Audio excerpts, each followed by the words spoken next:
Abra sua Bíblia, Filipenses, carta que Paulo escreveu aos irmãos em Filipos, no capítulo 3. E à medida que você encontrar, se você puder, vamos estar em pé, vamos nos colocar de pé nesse momento. Filipenses, capítulo 3. Como os irmãos sabem, estamos expondo a carta que Paulo escreveu aos irmãos em Filipos. Já abordamos os capítulos 1 e 2. Fizemos um break na semana passada por conta da nossa viagem. O pastor Pedro esteve aqui compartilhando com vocês. E vamos dar prosseguimento à exposição da Escritura em Filipenses. Todos encontraram, amém? Filipenses capítulo 3. Vou ler aqui na NAA, Nova Almeida Atualizada. E a Escritura nos diz o seguinte: quanto ao mais, meus irmãos, alegrem-se no Senhor. Escrever de novo as mesmas coisas não é um problema para mim e é segurança para vocês. Cuidado com os cães, cuidado com os maus obreiros, cuidado com a falsa circuncisão, porque nós é que somos a circuncisão. Nós que adoramos a Deus no Espírito e nos gloriamos em Cristo Jesus, em vez de confiarmos na carne. É verdade que eu também poderia confiar na carne. Se alguém pensa que poderia confiar na carne, eu ainda mais. Fui circuncidado no 8º dia, sou da linhagem de Israel, tribo de Benjamim, hebreu de hebreus. Quanto à lei, eu era fariseu. Quanto ao zelo, perseguidor da igreja. Quanto à justiça que há na lei, irrepreensível. Mas o que para mim era lucro, isso considerei perda por causa de Cristo. Na verdade, considero tudo como perda por causa da sublimidade do conhecimento de Cristo Jesus, meu Senhor.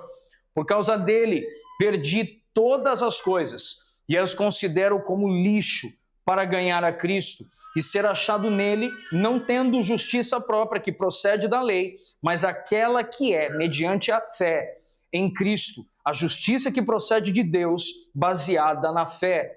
O que eu quero é conhecer a Cristo e o poder da sua ressurreição, tomar parte nos seus sofrimentos e me tornar como ele na sua morte, para, de algum modo, alcançar a ressurreição entre os mortos.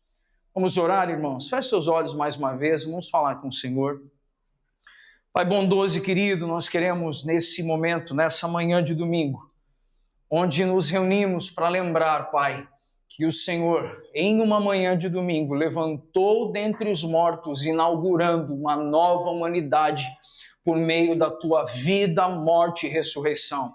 Obrigado, Paizinho, porque o Senhor, com Tua bondade, compaixão, amor e misericórdia, o Senhor entregou o Seu próprio Filho para que hoje nós pudéssemos ter a alegria e a segurança de fazermos parte da Tua família, a saber, a família de Deus. Que nessa manhã, ao expor as Escrituras mais uma vez, Pai, que sejamos aqui atentos, cuidadosos, zelosos, Senhor, e que possamos compreender não apenas o jogo de palavras aqui que lemos, mas que possamos compreender as verdades espirituais contidas nessas palavras, para além, Senhor, da história, a cultura e a metodologia que Paulo utilizou, que enquanto estudamos a Escritura, a vida do Espírito seja formada em nós mais uma vez, que possamos, Senhor, avançar na obra da regeneração. Por isso, Pai,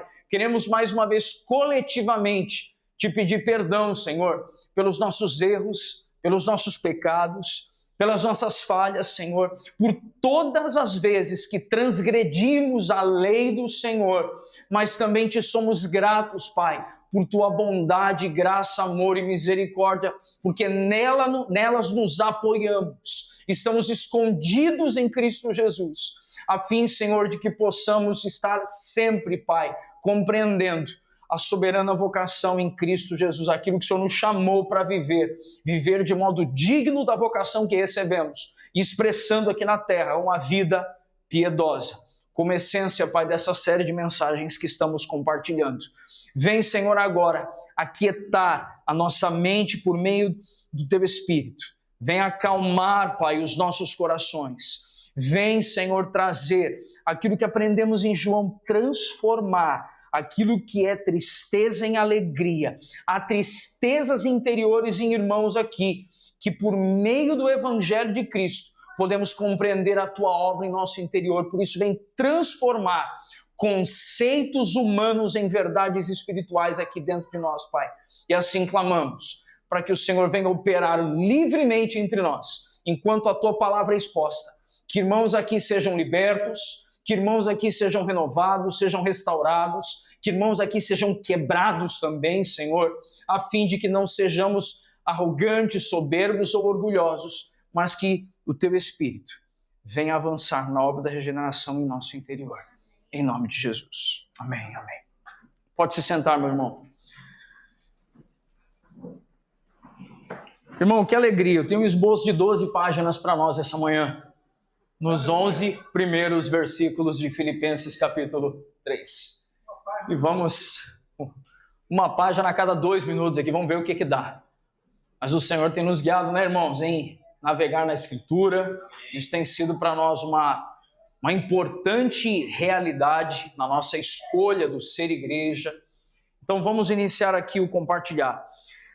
Precisamos trazer, irmãos, para a nossa mente, que quando nós estamos falando dessa carta que Paulo escreveu essa carta aos irmãos que estavam reunidos em Filipos, e não é repetitivo dizer que Filipos era politicamente considerada uma o quê? Vamos ver quem lembra disso. Filipos era considerado uma colônia romana. Isso quer dizer que as leis de Roma regiam a cidade de Filipos. Isso é importante para nós compreendermos, porque então o que acontecia em Roma, Filipos era uma Roma em miniatura. Nós vimos que no primeiro capítulo, quando Paulo escreve, Paulo fala muito sobre a supremacia de Cristo no primeiro capítulo, para que quebrasse também o estigma do culto ao imperador, de reverenciar o imperador. No capítulo 2, Paulo usa uma expressão que é a primazia do outro. Inclusive o reverendo Hernandes Dias Lopes usa uma expressão que nós costumamos falar às vezes brincando entre nós, que o evangelho ele é outrocentrado. Isso quer dizer que o evangelho não é para me beneficiar. O evangelho é uma boa notícia do que Deus fez para formar um povo para si.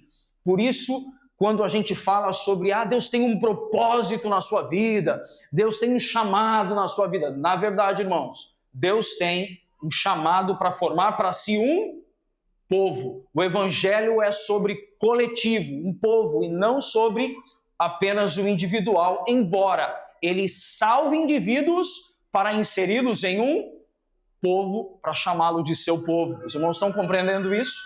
E no capítulo 3, Paulo volta agora a atenção para algo extremamente importante. Paulo ele se volta agora para falar de um problema que estava acontecendo em Filipos, que era o despontar de falsos mestres, de falsos ensinamentos. E acerca dessa escrita que o apóstolo Paulo tem ali, ainda na prisão, ali, aquela carta, as notícias chegaram por meio de Epafrodito, ele está escrevendo a sua carta ali, e acerca dessa postura que Paulo vai tomar agora contra falsos ensinamentos, o pastor Hernandes Dias Lopes nos leva a uma reflexão, dizendo assim: mais do que nunca, esse texto é atual, oportuno e urgente. Também em nossos dias, a verdade de Deus tem sido atacada. Esses ataques não vêm apenas dos insolentes críticos da fé cristã, mas daqueles que se infiltram na igreja com falsa piedade e perigosas heresias. Estamos vendo com profunda dor a igreja evangélica brasileira deixando o antigo evangelho, o evangelho da cruz, para abraçar o evangelho híbrido, sincrético e místico. o evangelho centrado no homem e não na consumada e bendita obra de Cristo. Por isso, sim, é urgente nos acautelarmos ainda nos dias de hoje. Incrível essa fala do pastor Hernandes. Quando o pastor Hernandes escreve isso, um homem piedoso que ainda está proclamando o evangelho, natural da cidade capixaba, cidade do Espírito Santense de Nova Venécia, não sei quantos sabem da história desse piedoso pastor, desse homem que tem devotado a sua vida ao Senhor, e ele está trazendo aqui uma reflexão para nós, que muitas vezes nós estamos lendo a carta que Paulo escreveu a Filipos, mas fazendo uma exegese cultural, nós enxergamos os mesmos enfrentamentos nos dias de hoje. Quantos compreendem que isso é um preceito que precisamos observar? Amém? Paulo está aqui chamando falsos mestres de 3 coisas, e tem uma que nos assusta. Paulo chamou falsos mestres de quê aí, meu irmão? Na hora que você leu a sua Bíblia. Chamou de cães. E aí, quando a gente pensa que Paulo está querendo dizer com isso, nós vamos expor acerca disso. Contudo, é importante perceber também o que João Calvino escreveu para nós acerca do que Paulo estava fazendo. E João Calvino diz que inquestionavelmente é parte de um bom pastor suprir não meramente o rebanho com pastagens e governar as ovelhas com sua orientação, mas também expulsar os lobos assim que ameacem deflagrar o ataque contra o rebanho. E isso não só em alguma ocasião, pois a ponto de se pôr em constante vigilância e ser infatigável, porque ladrões e salteadores estão constantemente de vigília pela destruição da igreja. Que justificativa terá o pastor se, depois de repeli-los corajosamente em várias circunstâncias, recuar por ocasião do 9º ou 10º ataque?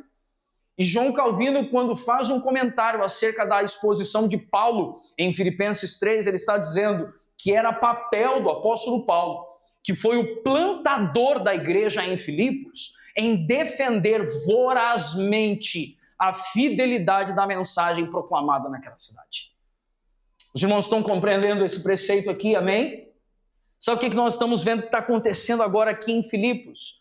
Paulo está demonstrando o seu profundo amor pela igreja, nesse momento, defendendo a pureza doutrinária.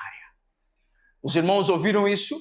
Uma das maiores manifestações do amor que Paulo tinha por aqueles amados irmãos em Filipos, ele partiu em defesa para que aqueles irmãos não tivessem seus ouvidos enganados por uma mensagem exageradamente pesada e tratada com rancor, com ranço e com ódio em seus corações. E nem tão somente com uma mensagem superficial e rasa, suavizando a cruz de Cristo. Paulo está zelando para que aqueles irmãos ouvissem a pureza do Evangelho de Cristo Jesus. Quantos estão compreendendo o que Paulo vai trazer nessa carta aqui? Amém, irmãos? E essa carta arrebenta, esse capítulo em especial, ele arrebenta a gente no meio, porque assim como o pastor Hernandes aqui denunciou, nós estamos vivendo dias onde o evangelicalismo, tanto no Brasil quanto em tantos lugares, virou uma mistureba só, queridos. E aqui, estudando essa carta, o apóstolo Paulo está nos ensinando e nos chamando a que a gente não viva evangelho mais alguma coisa, ou evangelho menos alguma coisa. Que a gente viva tão somente a boa notícia do evangelho. E ponto. Amém, irmãos? E ponto. Então, quando eu digo isso produz em meu coração, irmãos, um desafio para nós como igreja, assim, que a gente não se permita ter o que o próprio Paulo escreveu a Timóteo, falando que nos últimos tempos os homens, eles não amariam o quê? Nos últimos tempos, 1 Timóteo, nós vemos Paulo dizendo que nos últimos dias, os homens não amariam a sã doutrina. Por que não é expressão somente doutrina? Por que Paulo, quando escreveu a Timóteo, ele disse que no fim dos tempos, os homens não amariam ao quê? Sã doutrina. Porque a palavra sã fala de algo que é puro, que é saudável. Então a gente parece que dá mais ouvidos àquilo que tem fábulas, aquilo que aguça a nossa curiosidade quando nós queremos, às vezes, algo meio obscuro, né? Algo meio nebuloso, a gente parece que anseia por aquilo que traz um olhar meio de novidade, de aquilo que está meio nebuloso, a gente vai ter que descobrir esse mistério. O mesmo Paulo, escrevendo a carta aos irmãos em Colossos, disse que o mistério que estava oculto já nos é revelado, e é Cristo em vós a esperança da glória, é a simplicidade do evangelho de Cristo Jesus que a gente é chamado a viver, irmãos.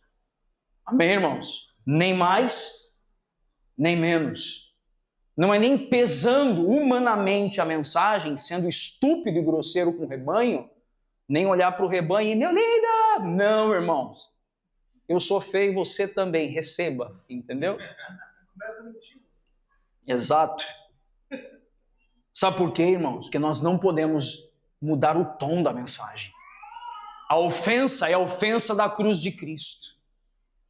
É a ofensa ao Adão. E a atratividade é saber que você ia para distante da glória de Cristo por uma eternidade, mas a cruz te atraiu para ela. Sabe, nessa sessão dos versos 1 ao 11 que lemos, o apóstolo explica que existem dois tipos de justiça. Eu gostaria que quem estiver tomando nota registre esse aspecto. Existem dois tipos de justiça, pelas obras e pela fé. Contudo, somente a justiça pela fé é aceitável ao Senhor. Somente a justiça pela fé é recebida pelo Senhor. Nos primeiros 6 versículos, do verso 1 ao verso 6, nós temos o apóstolo Paulo começando a escrita dizendo, por fim, irmãos, alegrem-se no Senhor. E aí depois ele diz, não me canso de dizer-lhes estas coisas e as faço para o quê? Essa aqui é a NVT, e as faço para protegê-los. Sabe uma das coisas que precisamos compreender? O pastor Hernandes Dias Lopes disse algo sobre a repetição. Ele diz assim, a repetição é um poderoso recurso pedagógico. Paulo não está trazendo um ensino novo, mas está reafirmando as mesmas verdades. Ele diz que isso não lhe desagrada, pois sabe da necessidade da igreja ouvir sempre as verdades fundamentais do Evangelho. Sabe também que isso produz mudança para a igreja. E por fim, Hernandes finaliza essa frase dizendo, não devemos correr atrás de novidades, mas nos firmar cada vez mais no antigo e puro Evangelho de Cristo Jesus. Os irmãos ouviram isso, amém? Nós não devemos correr atrás de quê, irmãos? De novidades, mas devemos nos apegar com simplicidade ao Evangelho de Cristo Jesus. Paulo já havia advertido os filipenses anteriormente, irmãos. Paulo já tinha dito, porque ele plantou a igreja num período, e ele estava escrevendo a carta, agora aprisionado em Roma, 10 anos depois. Então, nesse período, Paulo já tinha ensinado. Então, quando ele diz, olha, irmãos, para mim não é pesado repetir as mesmas coisas para vocês, mas para vocês é o quê? Para você é o quê? É segurança. E quando Paulo está dizendo isso, ele começa alertando. Então perceba que primeiro Paulo ele oferece a simplicidade do evangelho. Depois Paulo estabelece um alerta. Ele diz, acautelai-vos dos cães, acautelai-vos dos... Qual a expressão, a segunda que está aí? Dos maus obreiros e acautelai-vos da falsa circuncisão. Coloque essas 3 coisas em seu radar. Acautelai-vos, primeiramente dos cães, depois dos maus obreiros e por fim da falsa circuncisão. A que o apóstolo Paulo está se referindo? E essa história ela tem como base a história da igreja, o início da história da igreja. Nós vemos que desde o princípio, se nós observarmos em Atos 2:10, a proclamação do evangelho, ali descrito em Atos, ela começa inicialmente com os judeus, que agora se convertem ao evangelho de Cristo Jesus. Em Atos 8, dos versos 5 a 25, a mensagem do evangelho começa a ampliar o raio. Ela sai de Jerusalém e começa a ir para onde, irmãos? Começa a chegar para os samaritanos. Isso, naturalmente, produziu para os judeus um leve desconforto. Mas leve desconforto não é sinônimo de oposição, de problema. Eles aceitaram, porque, em parte, os samaritanos tinham um relacionamento com os judeus por conta de sua origem. Era um povo judeu miscigenado com os outros povos da época. Então, tudo bem. Eles têm um pouquinho do sangue judeu, vamos proclamar o evangelho para eles. Quando nós vemos agora a discórdia aparecendo em Atos capítulo 10, quando Pedro vai e prega o evangelho para quem, irmãos? Pedro vai e prega, proclama o evangelho para os gentios. E aí começa a apertar, irmãos. Por quê? Porque os gentios talvez não lavassem as mãos antes de comer, comiam de qualquer forma, não guardavam o sábado, não tinham as festas cerimoniais. Os gentios não tinham isso, que era uma prática dos judeus. Os irmãos compreendem isso aqui? E nessa história da igreja, nós vemos que muitos gentios se convertem à fé cristã sem aderir aos costumes do judaísmo. E esse acontecimento ele é novo para a vida da igreja. Nós vemos que Pedro, ele foi chamado a estar com os irmãos da igreja e ele então explica o que tinha acontecido no meio dos gentios. E essa explicação trouxe para todos os irmãos a compreensão de que era o evangelho, mas aquilo trazia tensão interna para os hebreus, para os judeus convertidos. Mas essa trégua que foi dada após Pedro ter proclamado e Pedro ter se explicado, ela não durou muito tempo. Paulo foi enviado pelo Espírito Santo a pregar especificamente para os gentios. Se você quiser registrar, isso está em Atos capítulo 13. Pedro havia aberto a porta da fé para os gentios em Atos 10, e Paulo seguiu o seu exemplo e parte na primeira viagem missionária, descrito em Atos capítulo 14. Era normal, era natural que Paulo, um tremendo proclamador do evangelho, não tardou muito, irmãos. Paulo proclamando o evangelho, pessoas sendo transformadas, professando a fé em Jesus, sendo discipulados, e agora tem um problema. Qual o problema? Os judeus, mais rigorosos, mais rígidos, eles queriam ensinar que aqueles gentios precisavam se sujeitar a práticas do judaísmo. Isso, inclusive, culmina com um debate descrito em Atos dos Apóstolos, capítulo 15, que é o chamado Concílio de Jerusalém. E no Concílio de Jerusalém nós vemos então um acordo, um entendimento de que, olha, nós não podemos submeter esses que são irmãos em Cristo, são gentios, submetê-los às normas do judaísmo, que para nós já são comuns. Irmãos, eu não consigo imaginar, eu quero trazer aqui, irmãos, uma percepção do Filipe, não é uma afirmação aqui, mas eu fico imaginando uma criança, foi criada ali, infância, juventude, a fase adulta, não comendo carne de porco. Agora ele sabe que não tem problema comer carne de porco. Tudo bem ou não, irmãos? Só que eu consigo tratar com o máximo, com total naturalidade, que esse irmão provavelmente vai escolher não comer carne de porco por causa do hábito familiar. Só que ele não comer sabendo que era lícito comer foi uma escolha, mas não poderíamos então impor sobre gentios agora que eles deveriam cumprir as normas do judaísmo. Consigo me expressar com clareza até o momento, não, irmãos? Consigo? Só que Paulo agora, Concílio de Jerusalém, juntamente com Pedro, Tiago ergue-se como coluna e baluarte ali na igreja, e ele se posiciona, entra no entendimento, e Paulo volta para a viagem missionária. Só que quando Paulo volta, começa a acontecer algo. Alguns dissidentes desses judeus ultraconservadores não se deram por satisfeitos. Depois do insucesso da sua oposição a Paulo em Antioquia e em Jerusalém, seguiram o apóstolo por todo lugar, tentando perverter o evangelho e confundindo os convertidos nas igrejas.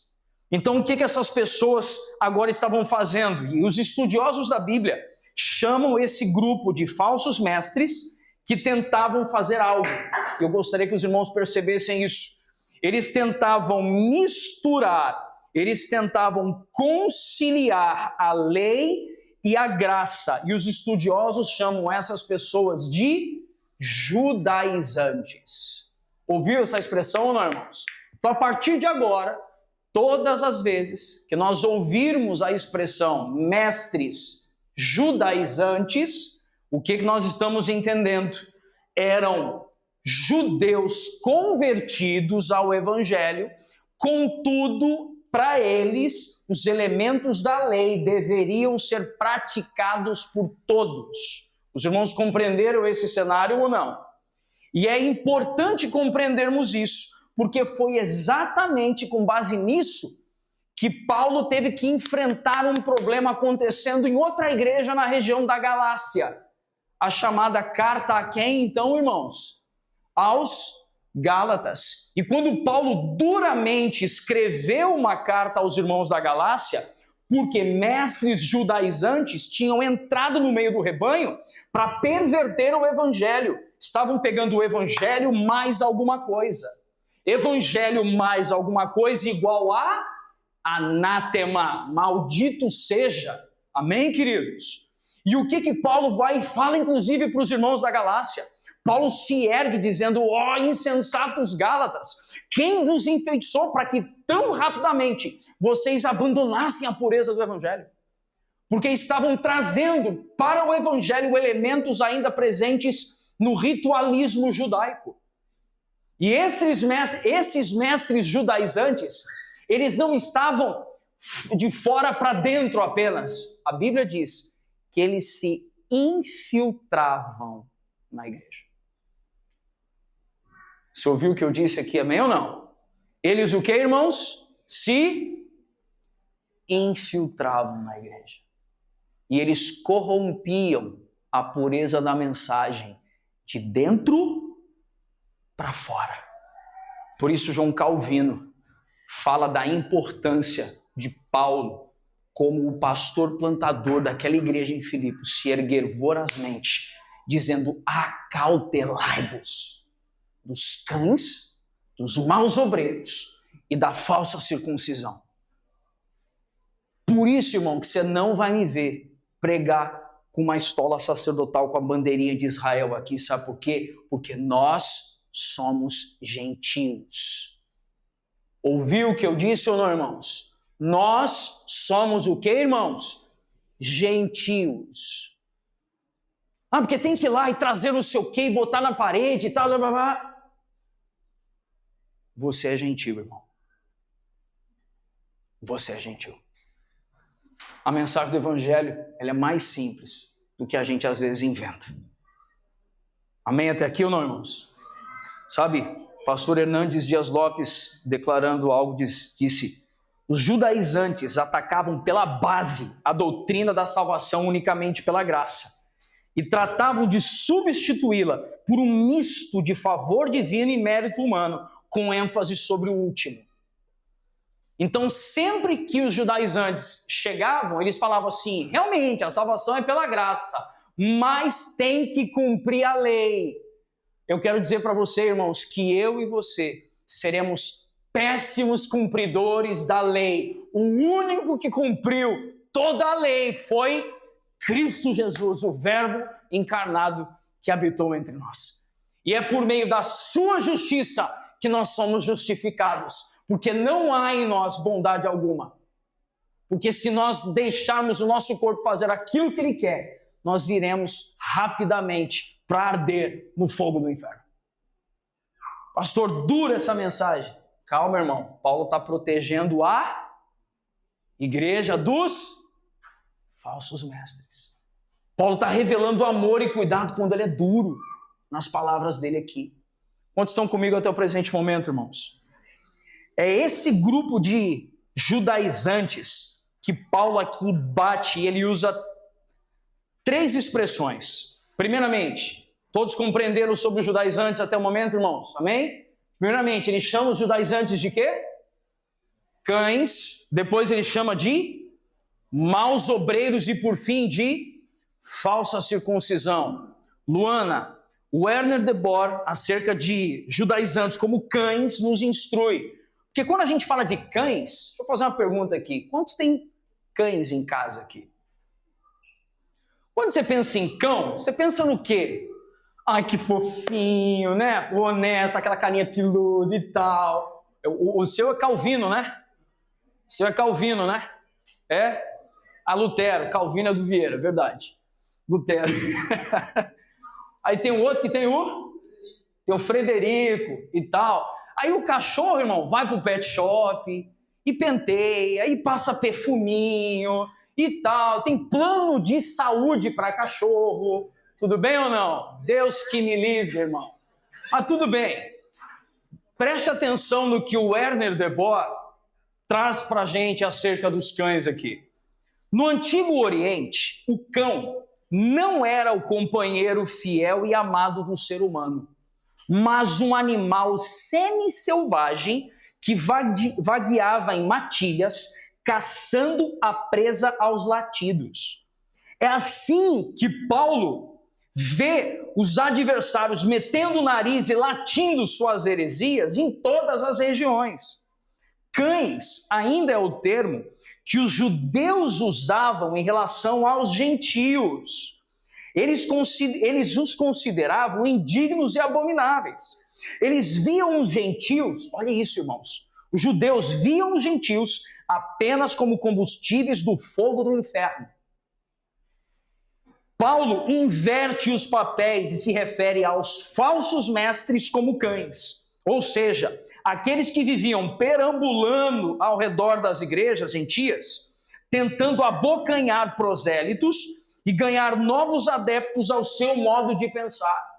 Irmão, isso me faz lembrar também o relato no evangelho que lemos do momento que Jesus esteve comendo e a mulher sírio-fenícia se aproxima. E ela vai conversar com Jesus e Jesus se opõe a atendê-la. E ele diz que não é digno, não é justo tirar dos filhos e dar aos cachorrinhos. Só que a gente na língua portuguesa imagina um monte de cãozinho fofinho. Não, irmão. Ele está falando de um cão selvagem, fétido, sujo, agressivo, voraz. Por isso aquela mulher foi tomada como uma mulher de grande fé, porque ela disse que até os cães comem das migalhas que caem da mesa dos seus senhores. Você compreende aqui a ilustração pensando no Oriente, como era o contexto? E quando Paulo está dizendo que aqueles homens, falsos mestres, são como cães, Paulo está dizendo algo muito duro, muito severo. Paulo está dizendo, vocês estão atrapalhando a igreja de Cristo de florescer com saúde e pureza. Vocês estão pervertendo a pureza do evangelho. Quantos estão compreendendo isso aqui? Amém, irmãos? Sabe outro aspecto? Enquanto maus obreiros, então primeiro ponto, os falsos mestres judaizantes, primeiramente como cães. Segundo ponto, como maus obreiros. E aqui o Wiersbe nos instrui dizendo, esses homens ensinavam que a salvação do pecador dava-se pela fé mais as obras, especialmente as obras da lei.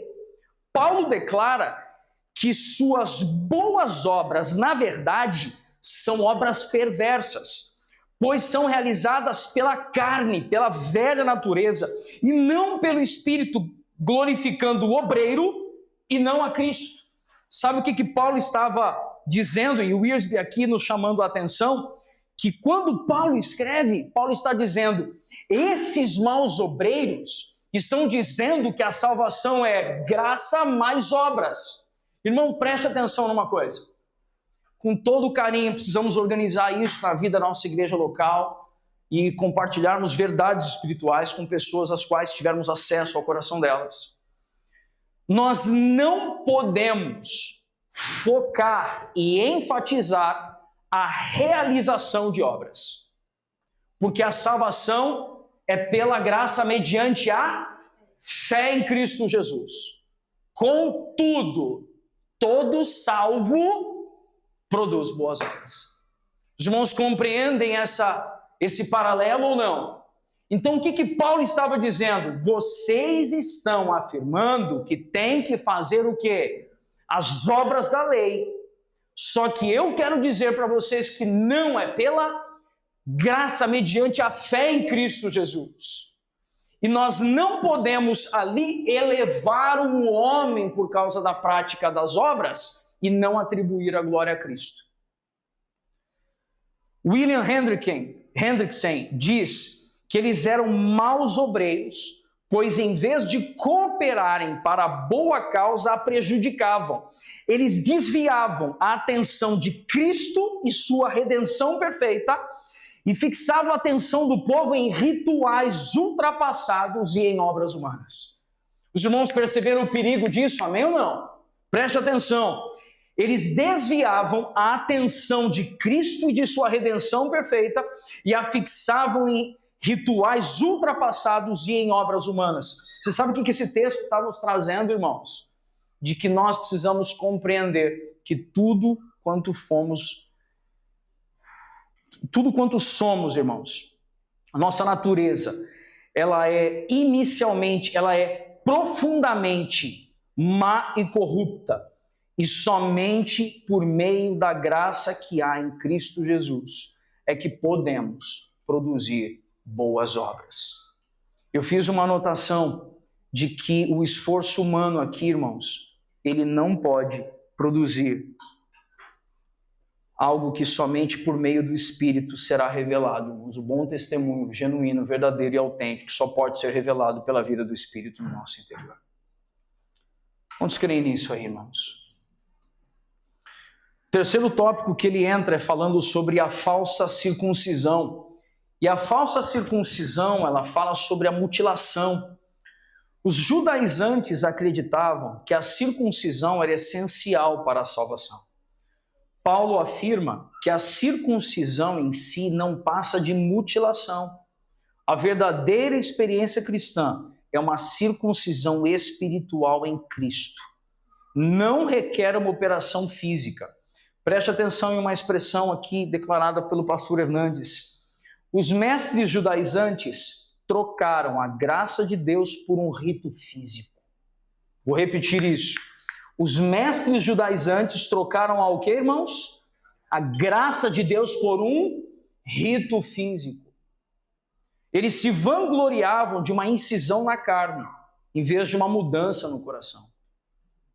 Eles cortavam o prepúcio do órgão sexual masculino, porém não cortavam o prepúcio do coração. Seu coração era mau e perverso. Paulo escarnece dessa falta de confiança deles no rito da circuncisão, em vez de confiarem na graça de Deus. Sabe, irmãos, eu preciso trazer uma importante reflexão para nós, assim. Se a gente fizer aqui uma devida comparação com os dias ali de Paulo escrevendo à igreja em Filipos, com a nossa realidade, talvez a gente não seja, nós não somos o povo que vai querer circuncidar os meninos ao 8º dia. Amém ou não, irmãos? Então, esse elemento não está presente na nossa cultura. Mas há elementos que revelam em nós profundas estruturas de religiosidade. A gente é capaz de vir aos cultos públicos sem faltar um culto público o ano inteiro e ainda assim ser perverso nos dias de declaração de imposto de renda. A gente consegue ser aqueles que ministram encontros, como eu já tive a oportunidade de ver, casados para sempre, homem ao máximo, mulher única, e não ter a compreensão de que é somente o poder do Cristo que regenera um homem, uma mulher e um casamento. E achar que o curso vai fazer uma coisa que só o poder de Cristo é que pode fazer. Confundindo os meios com a finalidade e a finalidade com os meios. onde a nossa superficialidade de religiosidade muitas vezes é confundida com piedade. E o Senhor nos chama não apenas a tirar o prepúcio como os meninos tiravam na época do judaísmo, mas o Senhor nos chama a arrancar as capas de fábulas e distorções que estão na superfície do nosso coração, a fim de que o nosso coração esteja plenamente entregue a Cristo Jesus. Sabe uma das coisas? Eu não ia tocar nesse assunto, mas eu vou tocar. Eu acho importante nós compreendermos um preceito aqui. Sabe qual era o motivo pelo qual havia a circuncisão na época? A circuncisão estabelecida lá no Antigo Testamento como um símbolo da aliança de Deus com os homens. Havia um motivo biológico ali. O motivo biológico é que no Oriente havia escassez de água. Era muito difícil a disponibilidade de água. Então, hábitos de higiene eram sempre muito complicados. E nós sabemos que meninos teriam dificuldade com a sua higiene pessoal. E os irmãos entenderam o que eu quis dizer aqui. Amém ou não? E a retirada do prepúcio era um meio pelo qual teria-se a garantia de que o menino estaria mais limpo no seu dia a dia, até a chegada da fase adulta, onde não haveria qualquer tipo de sujeira oculta que pudesse levar a uma enfermidade severa. Os irmãos entenderam o que eu quis dizer aqui ou não? E eles estavam mais preocupados com o sinal físico de tirar o prepúcio do que simplesmente circuncidar o coração para tirar tudo aquilo que produz sujeira no nosso interior. Sinais externos que não necessariamente revelam uma transformação interior. E era isso que Paulo estava ferrenhamente combatendo. Quantos estão compreendendo até aqui, irmãos? Sabe? E aí nós vemos que Paulo, nesse instante, ele não está falando mais agora com esses irmãos estando inocentes ali. Ele já falou sobre falsos mestres. Os judaizantes falou sobre cães, falou sobre falsos mestres e sobre falsa circuncisão. E o verdadeiro cristão, irmãos, ele não se gloria na carne. Ele não, no que se refere à vida espiritual, esse tipo de cultura judaizante não serviu para coisa alguma para os gentios e não serve para nós. E não é de se admirar que nós não devemos confiar na nossa carne, pois o esforço humano é incapaz de produzir a justiça divina. E Paulo ele dá aqui, irmãos, uma aula logo depois, nos versos a seguir. Ele vai falando sobre si, ele vai falando sobre o gloriar-se. E sobre o gloriar-se, Paulo escreveu algo dizendo assim, Wiersbe escreveu algo sobre Paulo dizendo assim, ele nasceu em uma família hebraica pura e quando foi circuncidado passou a fazer parte da aliança. Ele não era um prosélito nem um descendente de Ismael. Por que descendente de Ismael? Porque ele era o outro filho de Abraão. Ou de Esaú, o outro filho de Isaac. Os judaizantes entenderiam a referência de Paulo à tribo de Benjamim, pois Benjamim e José eram os filhos prediletos de Jacó. Havia nascido de Raquel, sua esposa mais amada. O primeiro rei de Israel era da tribo de Benjamim. E essa pequena tribo permaneceu fiel a Davi durante a rebelião de Absalão. O legado humano que Paulo havia recebido era algo que ele poderia se orgulhar. Ao ser medido por esse parâmetro, Paulo seria considerado impecável. Os irmãos entenderam isso? Quando Paulo está falando sobre o gloriar-se na carne, Paulo diz, então deixa eu falar sobre mim aqui.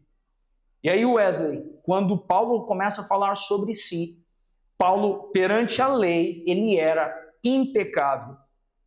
E quando ele diz que ele era um fariseu, é importante a gente fazer aqui uma análise que a gente não costuma fazer, que a palavra fariseu, na maioria das vezes, ela soa para nós como o quê, irmãos?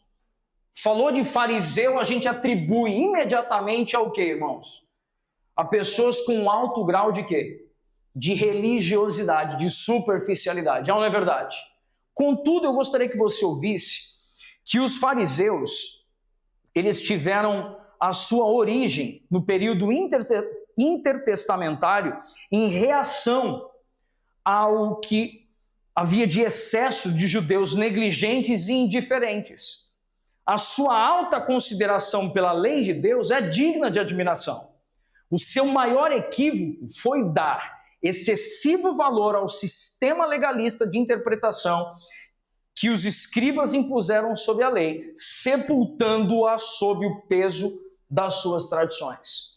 Então, quando nós falamos sobre os fariseus, naquele período, o fariseu era visto como um homem zeloso, era visto como um homem interessado em guardar a pureza do ensino e a pureza da doutrina. E onde estava o problema do fariseu?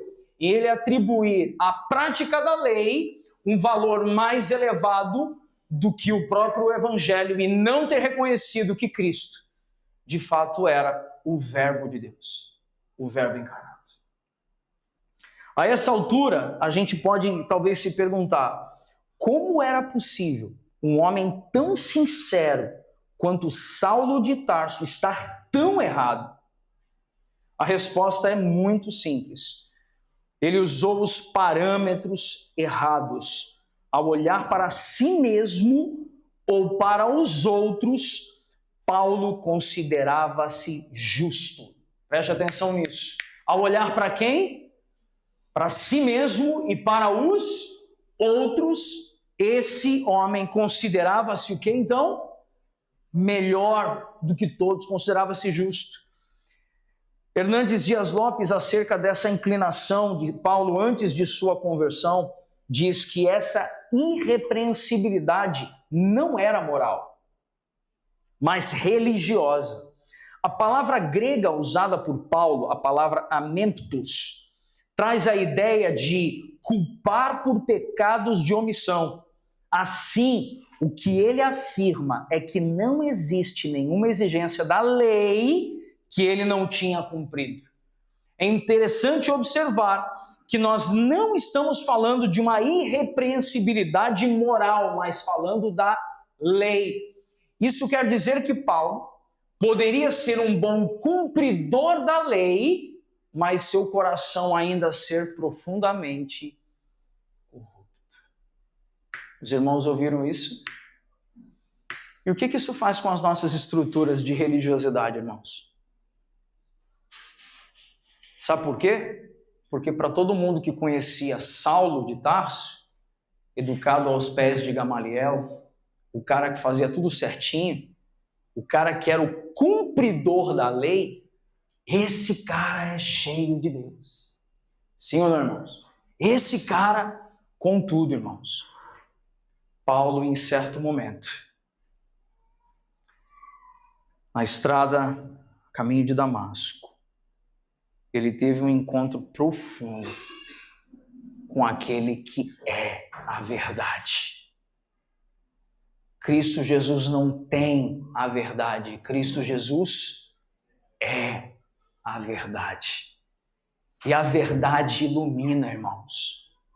A verdade traz clareza. A verdade abre os nossos olhos. Agora preste atenção, irmãos. A verdade, ela deve ser apreciada por primeiramente abrir os nossos olhos sobre nós mesmos. Nós não somos tão bons quanto pensamos. Nós não somos tão certinhos quanto pensamos. Foi então que mudou os parâmetros e os valores de Paulo completamente. E ele abandona a justiça pelas obras. Então preste atenção que nós viemos numa escalada aqui, irmãos, até esse momento. Nós vimos Paulo falando, primeiramente, do engano dos maus, dos judaizantes. Nós vimos Paulo os chamando de cães, maus obreiros e falsa circuncisão, porque eles estavam pegando o evangelho mais elementos da lei. E isso fala sobre a justiça pelas obras. E Paulo estava dizendo, se vocês querem viver a justiça pelas obras, então deixa eu contar uma coisa para vocês. Eu era melhor que todos vocês. Tá tudo bem? Tá. Então Paulo, ele dá uma arrebentada assim, sabe, irmãos? Ele vira e fala assim, vocês querem a justiça pelas obras da lei? Então deixa eu contar para vocês. Eu, antes de conhecer a Cristo, eu ainda podia dizer que eu era melhor que muitos de vocês. Eu era irrepreensível. Eu era hebreu de linhagem pura. Eu era alguém que era tratado como um garoto prodígio dentro do judaísmo, educado aos pés de Gamaliel. E aí, quando Paulo vai e escreve, pois eu tenho por perda todas as coisas, a fim de conhecer a sublimidade que há em Cristo Jesus. Quando Paulo teve encontro com Cristo, irmãos, ele percebeu que as suas obras eram fúteis e a sua própria justiça era pecaminosa. Ele perdeu, entre aspas, algumas coisas, mas ele ganhou muito mais do que havia perdido.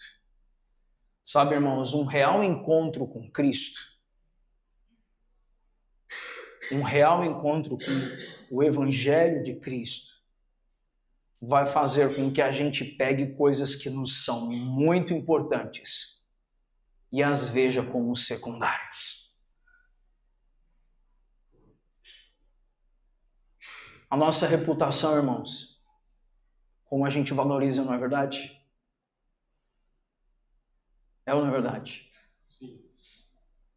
Se alguém falar no nosso nome indevidamente, atribuir a nós coisas que fizemos e sabemos que não fizemos, quando o nosso caráter é julgado de forma leviana, como são coisas que mexem com a gente, porque a gente tem muito ainda dos ensinos dos judaizantes, a justiça pelas obras.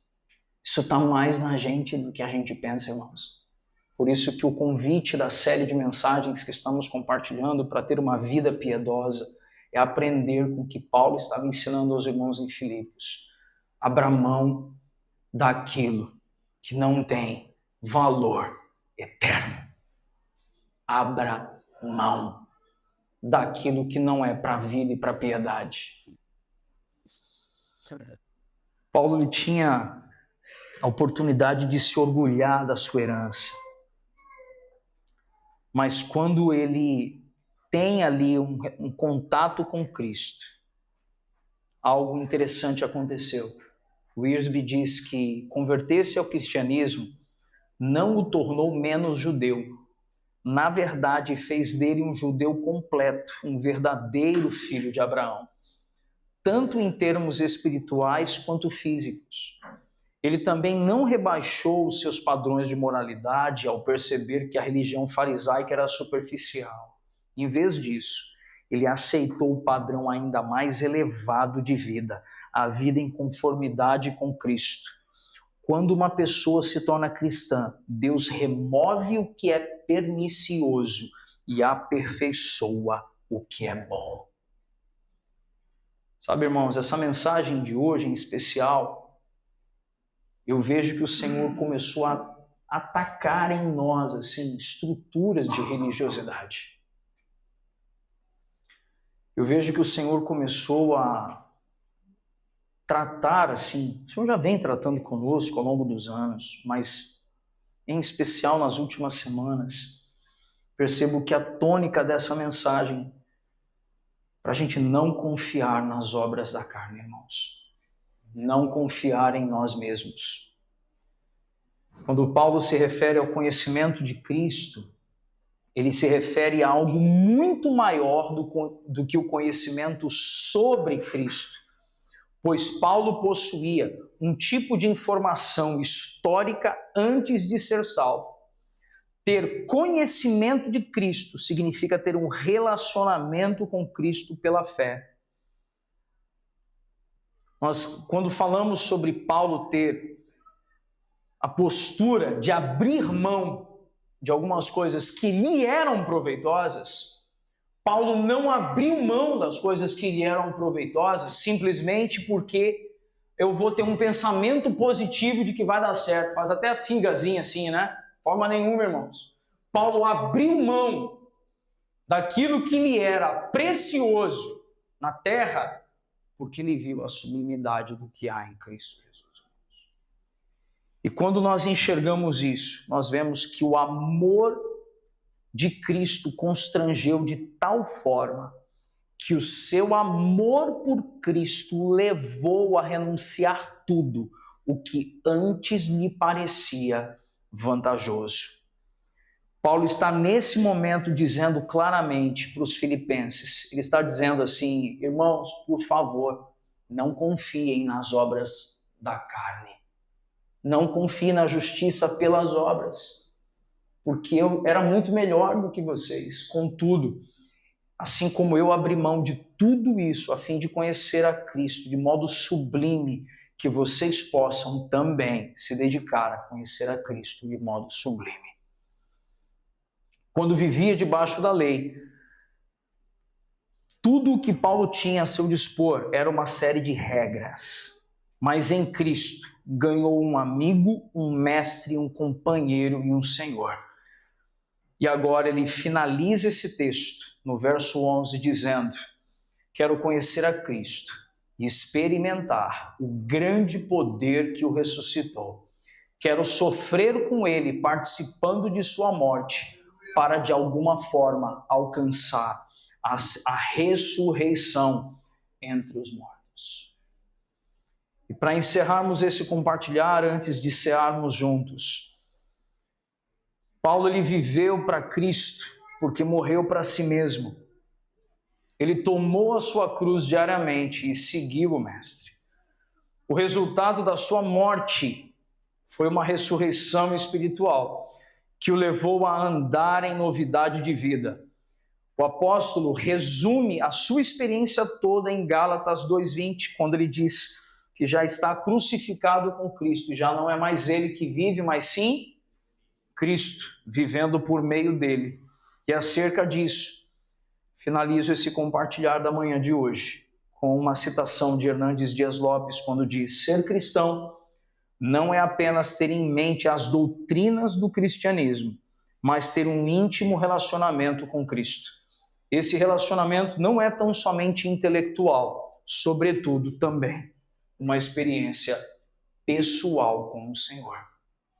Saulo, educado aos pés de Gamaliel, sabia tudo acerca do Messias, mas não conseguiu conhecer que o Cristo era o Messias, que já estava entre nós.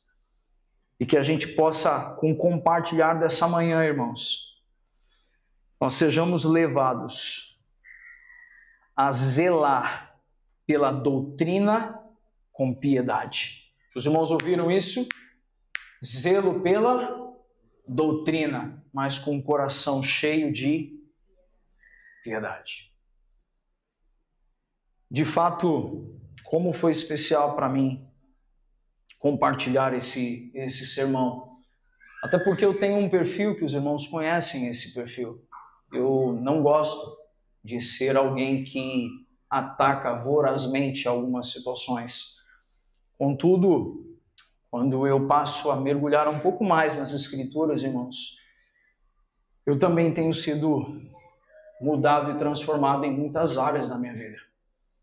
E percebo a importância de que nós sejamos muito cuidadosos em falar sobre a importância do povo ser acautelado dos cães, dos maus mestres e da falsa circuncisão.